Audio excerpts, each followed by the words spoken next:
Paramkusha Venu alias Venu Swamy. ఈరోజు మనందరికీ తెలుసు అతని పేరు వేణుస్వామి. ఏంటంటే ఆయన స్వయం ప్రకటితం. ఏదేమైనప్పటికీ ఆయన చాలా రోజులుగా జాతకాలు ఏవో చెప్పుకుంటూ పూజలు ఏవో చేసుకుంటూ సినీ ఈ వర్గాల్లో ఎక్కువ తిరుగుతూ ఒక రకంగా మీడియా ముందుకు వచ్చి మాట్లాడడం వల్ల ఒక రకంగా చర్చనీయాంశంగా అయ్యాడు ఆయన. ఏదేమైనప్పటికీ ఈయన మొన్నటిదాకా చెప్పిన చాలా ప్రెడిక్షన్స్ అన్నీ రాంగ్ అయ్యాయి. మొత్తం అన్నీ బోల్తా కొట్టాయి. అయితే ఇటీవల నాగ చైతన్య శోభిత ఏదో ఎంగేజ్మెంట్ జరిగింది, ఏదో ఒక మంచి శుభ కార్యక్రమం. పోనీ నువ్వు ఆశీర్వదించకపోకు, లేదా నీకు జాతకం బాగాలేదంటే నువ్వు మనసులో పెట్టుకో. వాళ్ళ పెళ్ళి ఎంగేజ్మెంట్ వార్తలు వస్తున్నాయి, నువ్వు చాట్ బాక్స్ వేసేసాడు. బోర్డు మీద చాట్ బాక్స్ వేసేసి వీళ్ళు విడిపోతున్నారు, వీళ్ళకి ఇది ఉంది, ఈ శని ఉంది, అది ఉంది అని చెప్పి వాళ్ళని అంటే మోరల్గా ఇప్పుడు నీ జాతకం బాగాలేదు పెళ్ళి అయిన ఒక జంటకి ఇలా చెప్తే వాళ్ళ మనసులో ఎలా ఉంటుందండి, అనుమానం కానీ భయం కానీ వాళ్ళు అలా హ్యాపీగా ఉండగలుగుతారా? ఇలాంటి తప్పుడు పనులన్నీ చేసి టీవీ మూర్తి గారు ఆయన పాపం ఎప్పుడు ఒకరు స్టాండ్ తీసుకోరు, అన్నెసెసరీగా ఎవరి జోలికి ఆయన వెళ్ళదు. ఆయన గురించి అందరికీ తెలుసు, మనమే ఆయనకి సర్టిఫికేట్ ఇవ్వాల్సినంత అవసరం కూడా లేదు. అలాంటి వ్యక్తిని ఈరోజు ఇలా క్వశ్చన్ చేస్తున్నారు. 5 కోట్లు డబ్బులు అడిగాడు అంటే వీళ్ళ తప్పుల్ని బయటపెట్టినందుకు వేణుస్వామిగా పిలువబడుతున్నటువంటి వేణుని ఈ తప్పుడు బయటపెట్టినందుకు తన భార్యను కూడా తీసుకొచ్చి ఈరోజు చచ్చిపోతామని బ్లాక్మెయిలింగ్లు, ఇప్పుడు మేము ఈ వీడియో చేసినందుకు మమ్మల్ని చంపేస్తారు టీవీ వాళ్ళని కూడా ఇలా ఎలా పడితే అలాగా కారు కూతలకు వస్తున్నారు ఈరోజు మీడియా ముందుకు వచ్చి. అంటే ఇలా ఈయన్ని యాంటీ సోషల్ ఎలిమెంట్ కింద మనం పరిగణనలో తీసుకోవాలండి వేణుస్వామి. ఎలా చూస్తున్నారు అంటే ఒక జర్నలిస్టు క్వశ్చన్ చేస్తే వీళ్ళు చెప్పే చీరిదా అంటే చచ్చిపోతాం, వీళ్ళు మా మీద దాడి చేశారు, అదిగో 5 కోట్లు తిన్నాడు, ఇదిగో ఈడొచ్చాడు మధ్యలోంచి, ఇలాగా అంటే ప్రజల్ని తప్పుదోవ పట్టించే ఇలాంటి వ్యక్తిత్వం ఉన్నటువంటి ఈ స్వాములైనా ఎవరైనా ఈ సమాజానికి శ్రేయస్సు కాదనేది మన అభిప్రాయం. మీరేమంటారు మరి దీని మీద వీళ్ళిద్దరి మధ్య జరుగుతున్న ఆ ఇష్యూని మీరు ఏ కోణంలో చూస్తున్నారు, ఎవరు తప్పు అంటారు మీరు? మనకి ఒక తెలుగులో సామెత ఉంది, మంచి మనిషికి ఒక మాట, మంచి గొడ్డుకు ఒక దెబ్బ అని చెప్పని. మంచి మనిషి కాదు అనుకున్నప్పుడు, మాటతో పని కాదు అనుకున్నప్పుడు ఆ గొడ్డుకు పడ్డ దెబ్బ పడుద్ది. కానీ మంచి మనిషి ఆ స్థాయి దాకా తెచ్చుకోడు.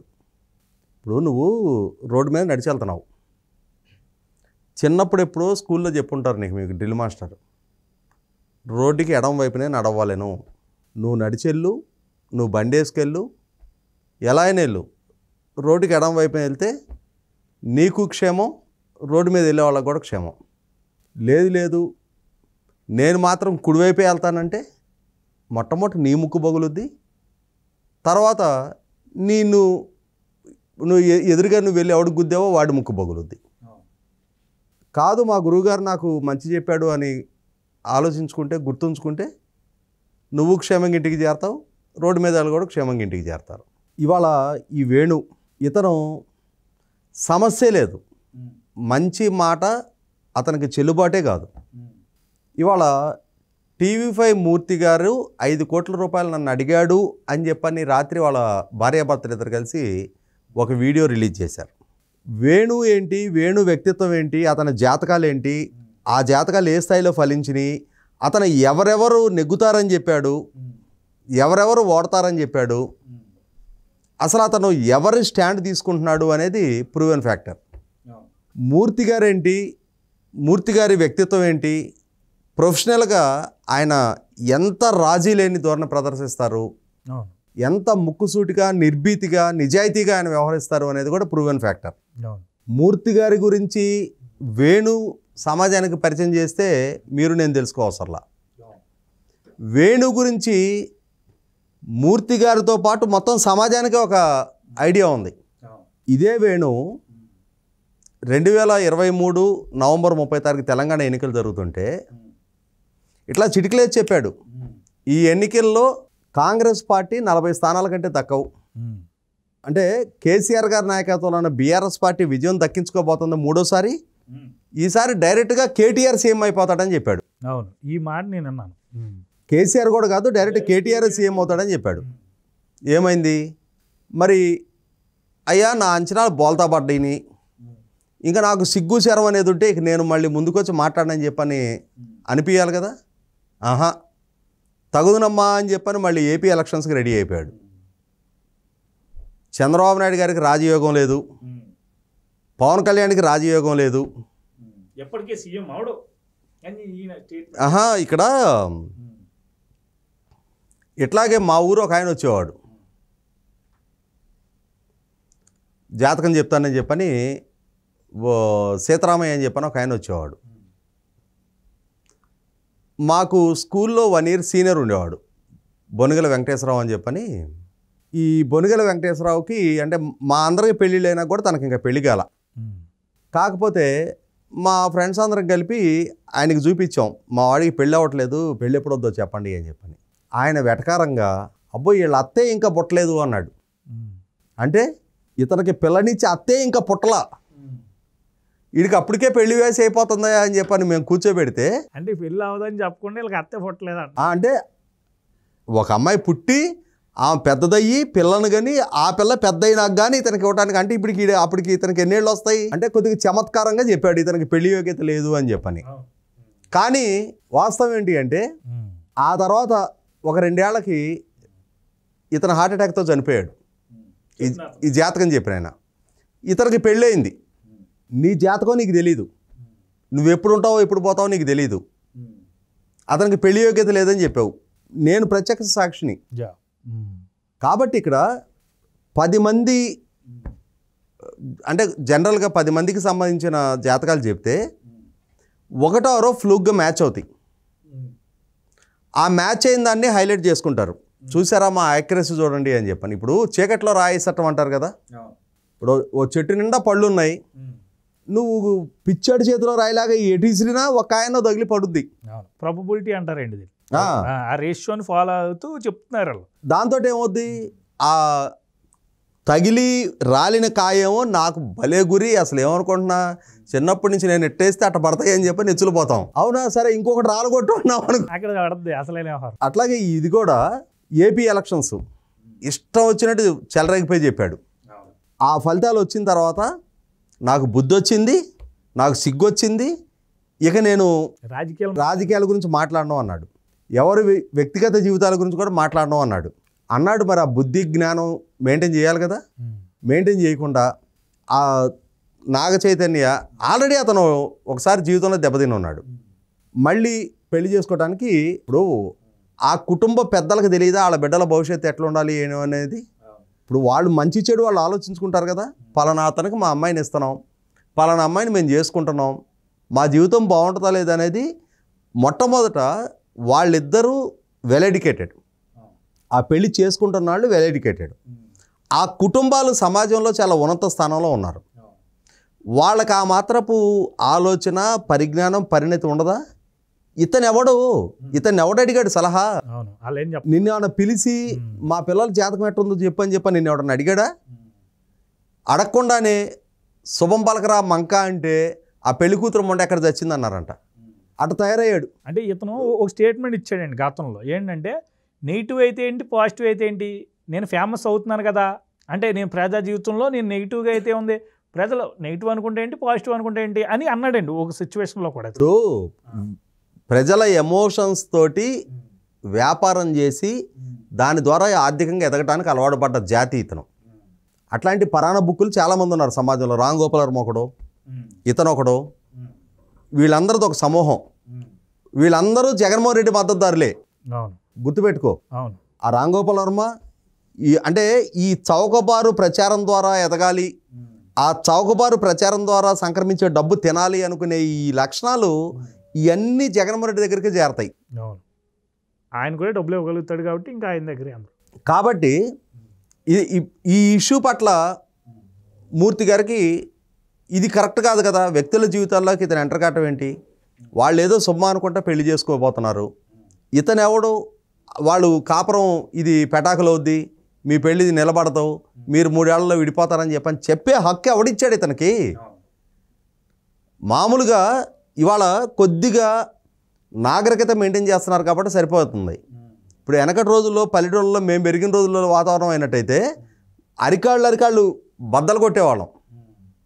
వీడెవడో వాళ్ళ జీవితాల్లోకి ఎంటర్ అయ్యి వాళ్ళు సొమ్మ అనుకుంటే పెళ్లి చేసుకోబోతుంటే మనకి ఊళ్ళలో చూస్తాం, ఎవరైనా పెళ్లి చేసుకుంటున్నారనుకో సంతోషంగా, వీళ్ళు కొంతమంది కడుపులో రగిలిగిపోయి అరే వాళ్ళకి మన పిల్లలకి కన్నా వాళ్ళకి మంచి సంబంధం వస్తుంది, వాళ్ళకి మంచి కట్నాలు వస్తున్నాయి, మంచి అందమైన పిల్ల వస్తుంది, మంచి చదువుకున్న పిల్ల వస్తుంది అని చెప్పని ఈ ఆవేశం, ఆ కడుపులో బాధ, ఆక్రోశం, దాన్ని దిగమింకోలేక ఏం చేస్తారు, ఆకాశరామన్న పేరిట ఉత్తరాలు రాస్తారు.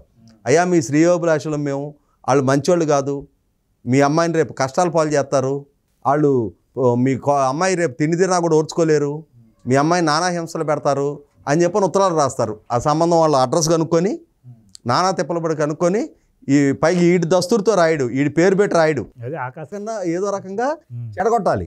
అట్లాగే వాళ్ళు పెళ్లి చేసుకోవటంటే ఈడి ఏడిపేంటి, సరే ఏడిచిందేదో ఏడిచావు, మూర్తి గారు దాన్ని నువ్వు తప్పు చేసావు కాబట్టి నేను విమర్శించాడు, ఆయనకు ఆ హక్కు ఉంది.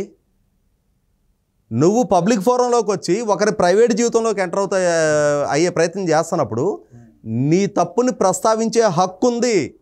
ఆయన సీనియర్ జర్నలిస్ట్గా సమాజ శ్రేయస్సు కోరి, ఇతని చరిత్ర ఇది, ఇతని నేపథ్యం ఇది, ఇతనికి ఏమీ తెలియదు, ఇతను క్షుద్ర పూజలు చేస్తున్నాడు అని చెప్పని ఇతని బాధితులు ఎవరైతే ఉన్నారో వాళ్ళందరినీ పిలిచి నీ జీవితాన్ని వాళ్ళ సమాజానికి ఎక్స్పోజ్ చేశారు ఆయన.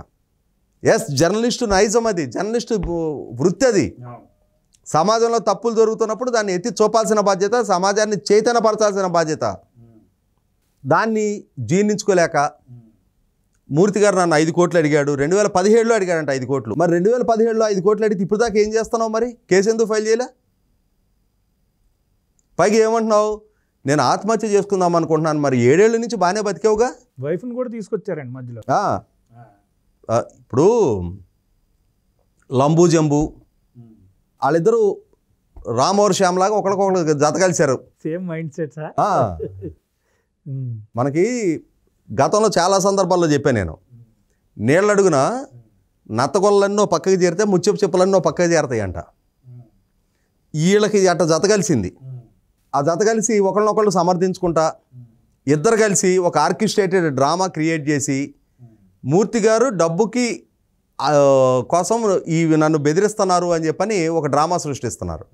ఇవాళ మూర్తి గారు అనేది ఒక ప్రూవెన్ ఫ్యాక్టర్. దశాబ్దాల తరబడి ఆయన కొండల్ని ఢీకొన్నారు. మామూలుగా ఆయన కుంభస్థలాలు కొట్టారు. N D Tiwari, Narayan Dutt Tiwari, former chief minister of UP, Andhra Pradesh రాష్ట్ర గవర్నర్గా వచ్చి రాజ్భవన్లో చిల్లర చీకటి వ్యవహారాలు చేస్తుంటే వాటిని ఎక్స్పోజ్ చేసి గవర్నర్ పోస్ట్ ఓడగొట్టించి ఈ రాష్ట్రం నుంచి పంపించారు ఆయన్ని. ఆ ప్రోగ్రాం చేసింది మూర్తి గారు. జగన్మోహన్ రెడ్డి లాంటి ఒక బలవంతుణ్ణి డి అంటే డి అని 5 సంవత్సరాలుగా ప్రచ్ఛన్న పోరాటం చేస్తూ వచ్చారు ప్రజా సమస్యల గురించి. ఆయన మీద రాజద్రోహం కేసులు పెట్టినా, ఇబ్బందులు పాలు చేయాలని చూసినా ఎక్కడ రాజీ పడలా. నువ్వు జగన్మోహన్ రెడ్డి దగ్గర సరెండర్ అయ్యి వాళ్ళు ఇచ్చే చిల్లర పైసలు ఏరుకొని జగన్మోహన్ రెడ్డి ఒక ప్రజాకంటకుడు, రాష్ట్రాన్ని సర్వనాశనం చేస్తున్నా కూడా ఆహా ఓహో బ్రహ్మాండం భజగోవిందం అని చెప్పని జగన్మోహన్ రెడ్డికి భజన నువ్వు చేసావు. నువ్వు చిల్లర పైసలు ఏరుకున్నావు. నీలాగా చిల్లర పైసలకే మూర్తి గారు కకృతి పడినట్టయితే జగన్మోహన్ రెడ్డి పంచనే ఉండేవాడు. ఆయన కూడా నువ్వే తీసుకెళ్ళి సూట్ కేసులు ఇచ్చొచ్చి ఉండేవాడు ఆ రోజు. ఆ రాజీ లేని పోరాట పటిమ ప్రదర్శించే నిజాయితీ, నిబద్ధత, చిత్తశుద్ధి కలిగిన వెన్నెముక కలిగిన వ్యక్తి మూర్తి గారు. ఆయన వ్యక్తిత్వాన్ని వాళ్ళ వీళ్ళు ముందుకొచ్చి వీళ్ళ మీద వస్తున్న అపవాదులు, నిందలు కూడా కాదు, అపవాదులు కూడా అంటానికి లేదు, వీళ్ళ మీద ముంచుకొస్తున్న ఆరోపణలు, సూటి ప్రశ్నలు. కాబట్టి వాళ్ళ వీటికి సమాధానం చెప్పలేని నిస్సహాయ స్థితిలో పడిపోయి అయ్యో మనకు ఆయాచితంగా వచ్చే ఆదాయం మొత్తం పోతుందే అని చెప్పనే దుగ్ధతోటి, ఎందుకంటే మంది సొమ్ముతోటి బాగా సుఖంగా బతకడానికి అలవాటుపడ్డారు. అలవాటుపడి ఇప్పుడు భేద కబుర్లు చెప్పుతా మేము ఆత్మహత్య చేసుకోవాలనే ఎమోషనల్ ఇష్యూస్ చెప్పి దాని ద్వారా ఆ మాటను తప్పించుకోవాలనుకుంటున్నారు. మళ్ళీ ఇప్పుడు చంపేస్తారంట, వీళ్ళు మీడియా ముందుకు వచ్చినాడంటే ఇప్పుడు చంపేస్తారంట, వీళ్ళకి థ్రెట్ అంట, అలా చంపేసి అబ్బే అసలు మీడియా మొహం ఎరగరు వీళ్ళు. మీడియా మొహం ఎరగరు. అసలు ప్రభుత్వాలు చంద్రబాబు నాయుడు గారిని, పవన్ కళ్యాణ్ గారిని అసలు వెంట్రుకతో సమానంగా తీసేసిన వేణుకి ఇవాళ మూర్తి గారిని ప్రశ్నిస్తే చంపేస్తారా? ఇవన్నీ ఈ వీధి నాటకాలు కట్టిపెట్టండి. అయితే ఇక్కడ ఒక విషయం రాజేష్ గారు, ఇప్పుడు హిందూ సాంప్రదాయం బాగుండాలి అని ఇప్పుడు చాగంటి గారి అయినా గరికపాటి గారైనా వీళ్ళు అనేక సందర్భాల్లో చాలా ప్లాట్ఫామ్లో చాలా కష్టపడుతున్నారు. ఇప్పుడు వీళ్ళందరూ ఎంత మేలు చేస్తున్నారో ఇలాంటి వ్యక్తి వచ్చి ఒక్కసారిగా ఇదంతా పడిపోయేలాగా, అంటే ఇప్పుడు మరి సాంప్రదాయం మీద కూడా ఒక రకమైనటువంటి నెగిటివ్ ఇంపాక్ట్ క్రియేట్ చేస్తున్నారు కదా ఇలాంటి స్వామి లాంటి వాళ్ళు, వేణుస్వామి లాంటి వాళ్ళు, వీళ్ళ మీద మరి ఎలాంటి చర్యలు తీసుకుంటే బాగుంటుంది? ఇక్కడ గమనించుకోవాల్సింది ఏంటి అంటే, ఏ మతానికైనా కొన్ని చీడపురుగులు ఉంటాయి. విశాఖపట్నంలో ఒక ఆయన ఉన్నాడు, స్వరూపానంద అని చెప్పని. అతను 2019లో జగన్మోహన్ రెడ్డి గెలిస్తే నేనే గెలిపించా, నేనే జగన్మోహన్ రెడ్డిని క్రిస్టియానిటీ నుంచి హిందూకి మార్చా. నువ్వు హిందూకి మార్చావు, మరి వాళ్ళ మేనత్త జగన్మోహన్ రెడ్డి వాళ్ళ భార్య ఇద్దరు కూడా క్రిస్టియన్స్, జగన్మోహన్ రెడ్డిని గెలిపించుకుంటే క్రిస్టియానిటీ బతుకుద్దని చెప్పని ప్రచారం చేస్తుంటే, ఏయ్ నువ్వేంటి అట్ట చెప్తావు, నేను అతను హిందూకి మారేస్తే అతను క్రిస్టియన్ ఏంటని చెప్పని ముందుకో చెప్పలేకపోయావే.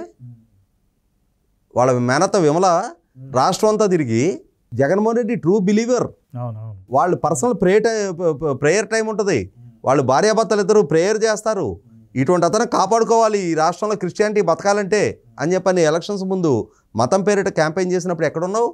ఆ స్వరూపానంద ఎంతో ఈ వేణు కూడా అంతే. అతనికి 15 ఎకరాల భూమి కేటాయింపు జరిగింది. ఎకరం 15 కోట్లు ఖరీదు చేసేది, 220 కోట్ల ఖరీదు చేసే భూమి ఎకరం ₹1,00,000 చొప్పున 15 లక్షలకు ఇచ్చాడు జగన్మోహన్ రెడ్డి గారు. కాబట్టి ఏ ముచ్చట్లైనా స్వరూపానంద చెప్తాడు, ఏ ముచ్చట్లైనా వేణు చెప్తాడు. వీళ్ళ మాటలు ఇవాళ విశ్వసించడానికి ప్రజలు సిద్ధంగా లేరు.